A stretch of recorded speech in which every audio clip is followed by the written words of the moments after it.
Hey guys, welcome to part two. Alright, we're going to get in there, straight to wisdom. What is wisdom? That's part two. That's this week's study, and I'm really hoping to get some wisdom into you guys today. So, Proverbs 2:6. We're going to start there. For the Lord gives wisdom, and from his mouth come knowledge and understanding. But what does that mean? What is wisdom? Why is it so important? Why is it so highly valued by men like Soloman, King David, and we look at other figures like Moses who were wise in obviously the way they led their people. Why is it so important? So, with wisdom, let's look at the word. What it literally means, according to the dictionary, is the quality of having experience, knowledge of what is true or right, coupled with just judgment as to action. So let's just quickly overview that. So the quality of having experience. So whenever you learn a lesson from something, whenever you do something, you experience that thing. So if you're playing football and you score a particularly good goal from outside the box, 30 yards out, and you get the angle just right, you get the spin on it, you remember that moment. It's like, okay, I can do that shot again now. I know how to do it. That's football wisdom. You experienced it. You felt it in your foot when you kicked it off, and now that's built into you. You've experienced that moment. So it's those kind of experiences that build upon your own personal wisdom. Now, not using a football example, let's say you're having an argument with a friend, and let's say it's just about, you're sharing some cola, just because I've got cola cans next to me, but let's say you're sharing some cola, and one of you spills the bottle over, get into an argument.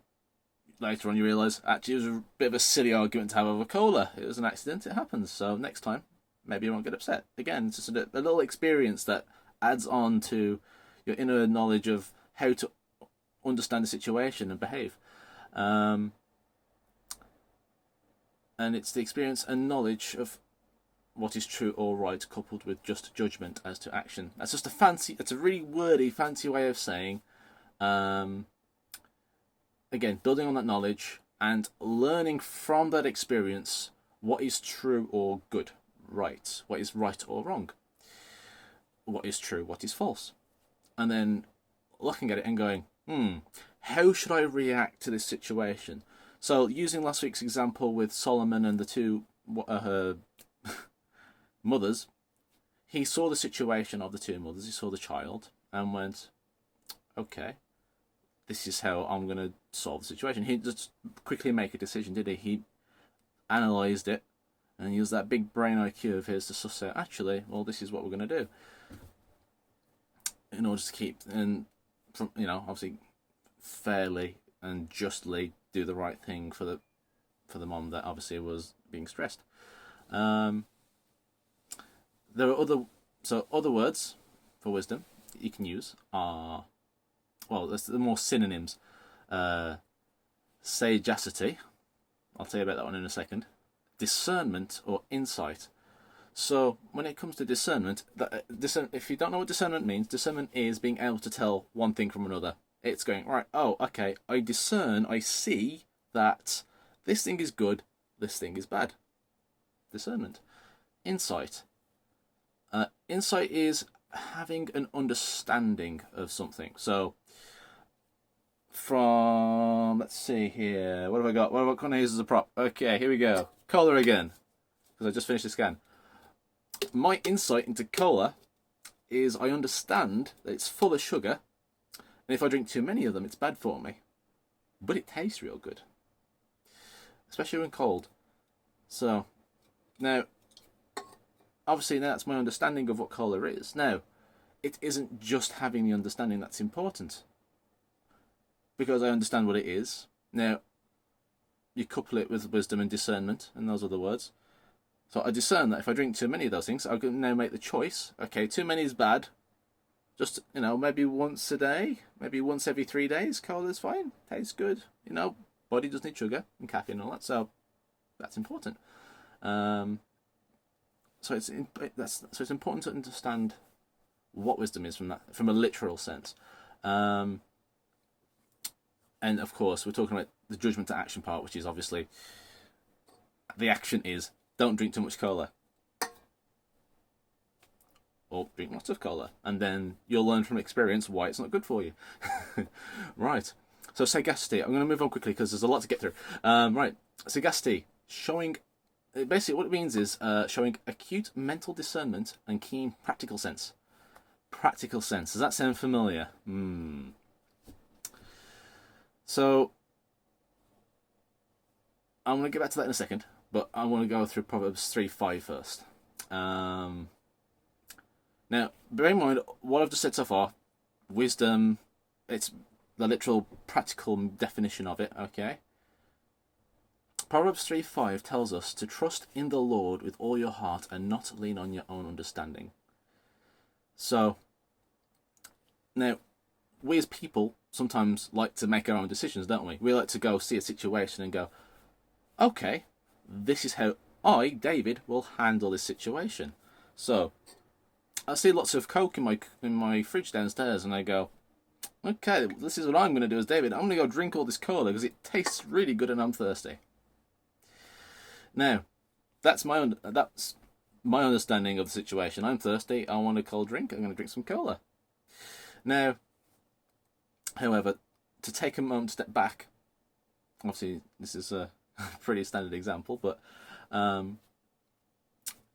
if I think about my situation and think about how in God I would look at the situation, actually, I probably don't want to do that because too much Coke I know is not good for me. The same as a lot of other things outside of cola aren't good for me if I have too much of them. For example, too much YouTube.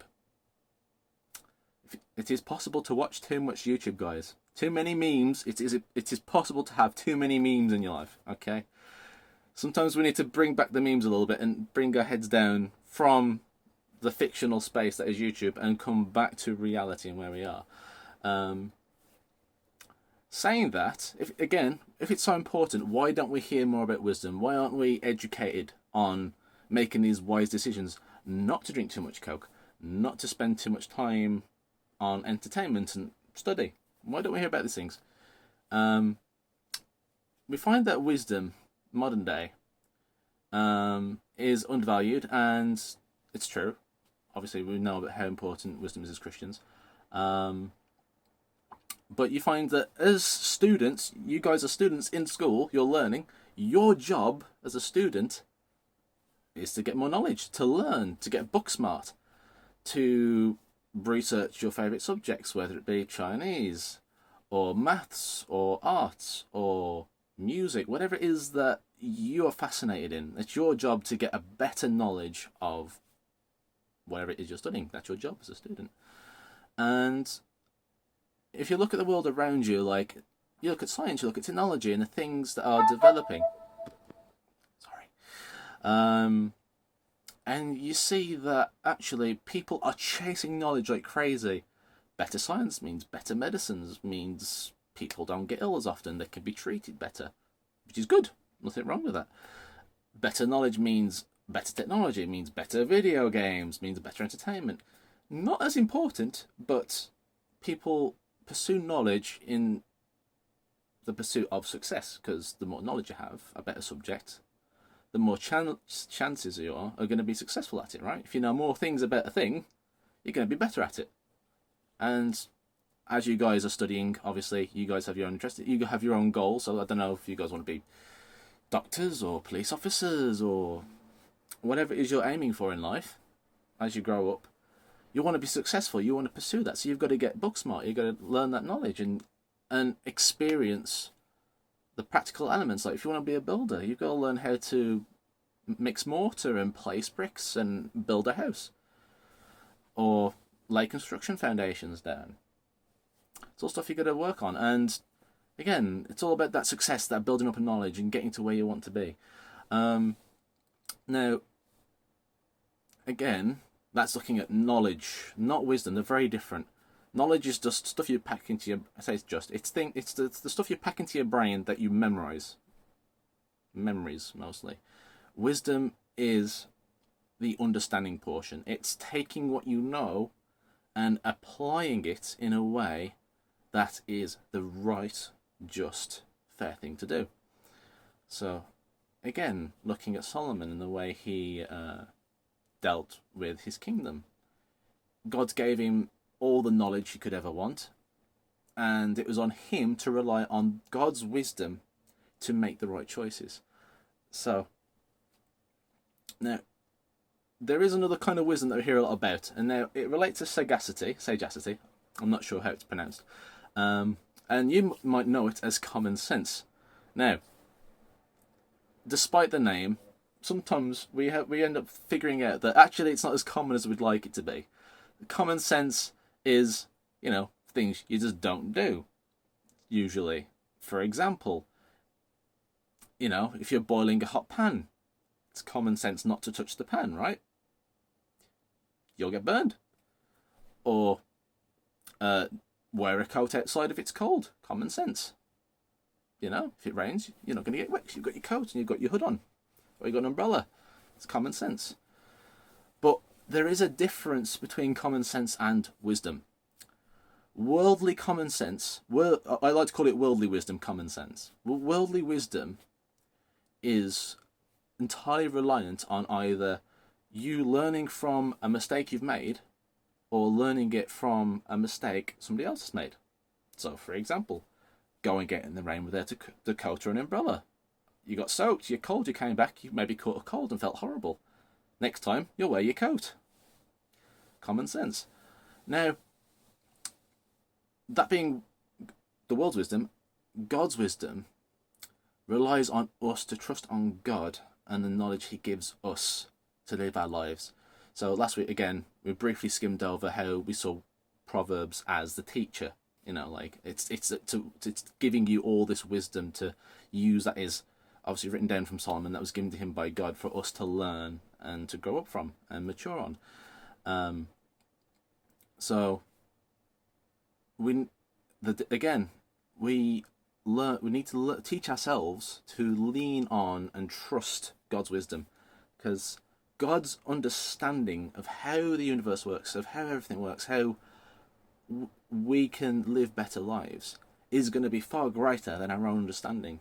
So, as much as common sense is useful, a lot of the time it's based on our understanding of what we've learned and experienced. Therefore, it is so much more so important why we need to learn, as said in Proverbs 3:5, trust the Lord with all your heart and not lean on your own understanding. So it's not just a case of trust God, because that's something you should be doing anyway, but it's also trusting on his wisdom, on his understanding with all your heart. And that was the lesson that was one of the final lessons that David passed on to Solomon before he passed, was to trust God with all your heart, lean on him. Don't get so wrapped up in your own feelings, in your own knowledge, in your own understanding that you don't see the bigger picture. You don't lean on God's wisdom, his discernment, his insight to get what's going on. So lean on God's wisdom. If you're ever stuck in a situation, what's the right thing to do? What is the best thing for me to do right now? I'm having a tough time. Lean on God, pray, ask him, Lord, what's the right thing to do? And even then, sometimes asking your elders is a good one as well. So coming to me, coming to Natalie, coming to Sal, your mums and dads. I had this trouble at school today. I was having an argument with my friends about this coat that we spilled, and we got angry and upset, and it blew up. It became a big deal. How do I handle that? Because sometimes, again, leaning on our understanding isn't always the best solution. Sometimes we have to look abroad ourselves, trust on God, trust on the people that we trust, that we know are wise, to help us find the answers, the right choices in the situations that we find ourselves in. So, with that, I'm just going to wrap up. with Proverbs 4, verse 7. Wisdom is the principal thing. Get wisdom, and in all you're getting, get understanding. So again, it's just saying, whatever you do, chase wisdom, because real wisdom, true wisdom, is from God. And if Solomon was the wisest man who ever lived, then what does that say about God's wisdom and his understanding of the universe and the lives that we live? So chase it. If you get stuck, chase wisdom. If you're not sure about a pivotal decision in your life, what's right, what's wrong, what's the good thing to do, chase wisdom. If you're just struggling and feeling a little bit lost, you need direction, chase wisdom. Okay, guys, that's part 2, what is wisdom? If you have any questions, feel free to obviously message myself or Sal or Natalie or any of the leaders. Joan, especially Joan, actually. Joan is wise. Okay then, take it easy, guys. Have a good one.